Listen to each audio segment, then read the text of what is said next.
জানো তো, ওই যে দেবলীনা নন্দী নামে একটা মেয়ে আছে না, যে গায়িকা ছিল, না জীবনে তো একটা খুব খারাপ ঘটনা ঘটে গেছে। আমার না এখন প্রতিদিন রাত্রিবেলা ভয় লাগে, আমি জানি না আমার কেন ভয় লাগে। আমার মনে হয় আমি আর কোনোদিন বিয়ে টিয়ে করতে পারবো না, সারা জীবন মাকে নিয়েই থেকে যাব। এই ভয়টা কি আমাদের প্রত্যেকটা মেয়ের লাগে? এটা আমাদের দোষ নয় কিন্তু। আমার মাকে আমি বলতে, মা আমাকে কথাটা কি বললো বলো তো, মাকে আমি বলছি মা আমি বিয়ে করবো না। মা আমাকে কি বলছে বলো তো, মা বলছে দেখ এখন ফেসবুক আছে, সোশ্যাল মিডিয়া আছে বলে এইগুলো জানতে পারছিস, নাহলে কিন্তু এরম ঘটনা সারা জীবনই ঘটে আসছে।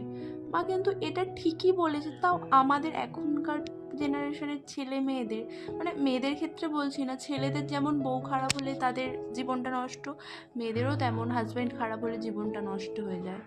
তো আমাদের দুজনেরই, মানে দুটো উভয় জেন্ডারের ক্ষেত্রেই, মানে এই ভয়টা কি আসছে না আমরা সোশ্যাল মিডিয়ায় বেশি অ্যাডিক্টেড হয়ে পড়ছি বলে এটা আমাদের মধ্যে আরও চলে এসেছে যে ভয় লাগে এরম হচ্ছে, এরম ক্ষতি হচ্ছে?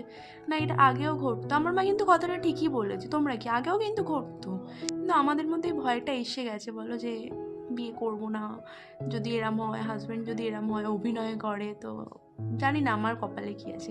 যাই হোক, আমি এখন চাকরি বাকরি করে বিয়ে করব যদিও বা। তো আমিও ভাবছি যে আমি চাকরি করে কি একটা নিজের বাড়ি কিনতে পারবো? মেয়েরা বলে মেয়েদের নিজের বাড়ি হওয়া দরকার। তুমি বলো না, 30,000 টাকা চাকরি পেয়ে কি নিজের বাড়ি করা সম্ভব? সম্ভব নয়। আর আমাদের মতো মধ্যবিত্ত ফ্যামিলিতে বাবা মা একটা নিজস্ব বাড়ি করে দিতেও পারবে না, যা বাড়ি আছে ওটাই।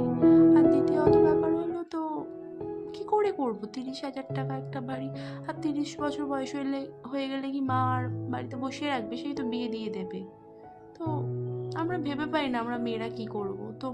তোমরা যদি আমার মতো একই ভাবো তো আমাকে জানিও তো কমেন্ট করে।